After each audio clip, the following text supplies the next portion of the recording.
नमस्कार, मैं हूं मनोज सिंह राठौर। आप देख रहे हैं मेरे साथ द सुपरस्टार भारत।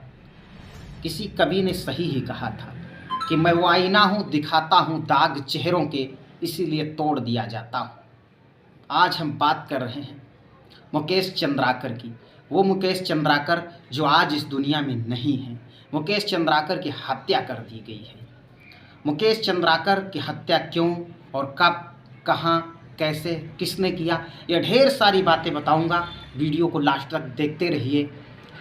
मुकेश चंद्राकर वो व्यक्ति थे जो हर आदमी जिन्हें पसंद करता था, हर आदमी लाइक करता था। मुकेश चंद्राकर सबके प्यारे थे, दुलारे थे। हर आदमी मुकेश चंद्राकर को जानता था। मुकेश चंद्राकर काफ़ी फेमस पत्रकार थे। मुकेश चंद्राकर छत्तीसगढ़ के बीजापुर इलाके के पत्रकार थे। मुकेश चंद्राकर की एक कहानी मुझे याद आ रही है। सेना के जवान जा रहे थे, तभी उन पर कुछ नक्सलियों ने हमला कर दिया गया था। नक्सलियों द्वारा हमला इस तरह था कि 22 जवान मौके पर शहीद हो गए थे। 30 से 35 जवान घायल हो गए थे।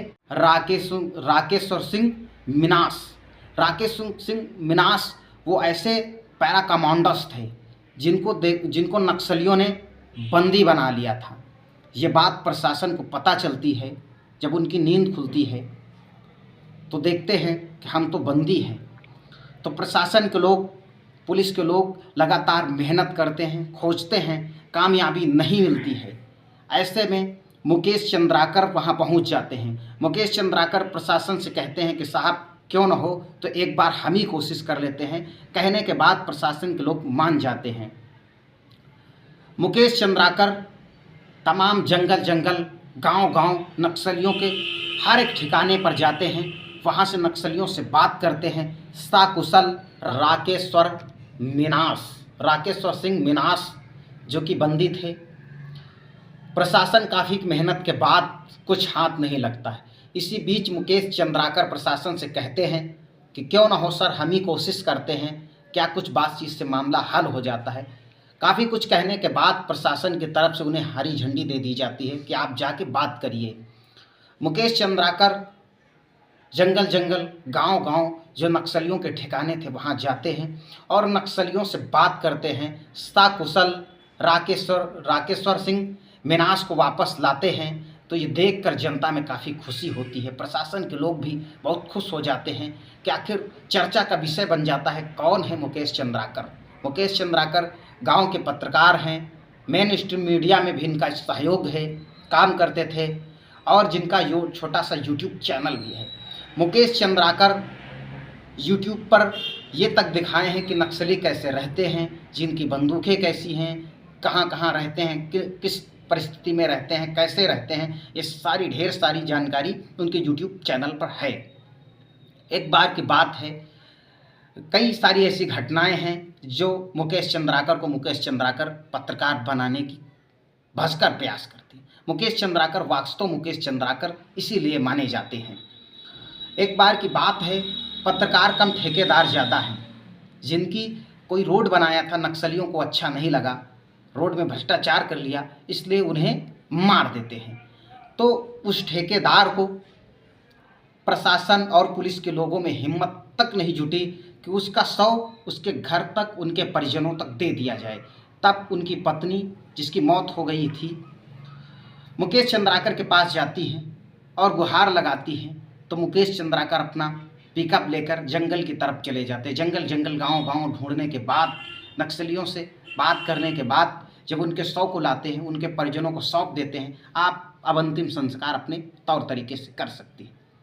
यह देखकर लोगों को लगता है कि मुकेश चंद्राकर एक ऐसे पत्रकार हैं जो नक्सली हो या हर आदमी के बीच में वो समन्वय है। जनता की बात सरकार तक, सरकार की बात जनता तक, प्रशासन की बात या प्रशासन की हो या किसी की भी हो, हर गरीब आदमी के काम पर मुकेश चंद्राकर खड़े होते थे। इसलिए मुकेश चंद्राकर को हर आदमी जानता था, वहाँ का हर आदमी मोहब्बत करता था, प्यार करता था। मुकेश चंद्राकर ऐसे पत्रकार थे। आखिर मुकेश चंद्राकर की हत्या कैसे हुई? मुकेश चंद्राकर की हत्या के एक गुत्थी हम आपके बीच में रखते हैं। वो मुकेश चंद्राकर जिनकी हत्या कर दी गई है, 1 तारीख 2025 समय करीबन लगभग 7 बजे का था। मुकेश चंद्राकर के पास एक कॉल आती है। मुकेश चंद्राकर उस कॉल पर, उस ठिकाने पर पहुंच जाते हैं। क्या पता था कि मुकेश चंद्राकर की हत्या कर दी जाएगी, क्या पता था कि मुकेश चंद्राकर वापस यहाँ से घर नहीं जाएंगे फिर कभी। मुकेश चंद्राकर की अंतिम समय वहीं हो जाएगा। मुकेश चंद्राकर चले जाते हैं और कुछ समय बीतता है, 4-6 घंटे का समय बीतता है, काफ़ी टाइम हो जाती है। तो मुकेश चंद्राकर के बड़े भाई युकेश चंद्राकर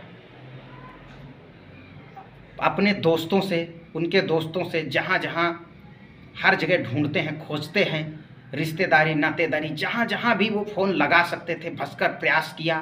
प्रयास करने के बाद काफ़ी समय बीत जाने के बाद मुकेश चंद्राकर की कोई प्राथमिकी दर्ज करा दी, वहाँ के लोकल थाने में प्राथमिकी दर्ज कराई। उसके बाद जो स्थानीय पत्रकार हैं, पत्रकारों में एक संगठन होता है, हर जगह होता है पत्रकारों का संगठन। जो लोकल के पत्रकार थे, क्षेत्र के पत्रकार थे, उन्होंने मुकेश चंद्राकर को ढूंढने का पत्रकारों ने कोशिश की। तो कोशिश करने के बाद पुलिस भी लगातार कोशिश कर रही थी, पत्रकार भी कोशिश कर रहे थे। जीमेल के जरिए मुकेश चंद्राकर की लास्ट की जो लोकेशन एक जगह की दे रही थी,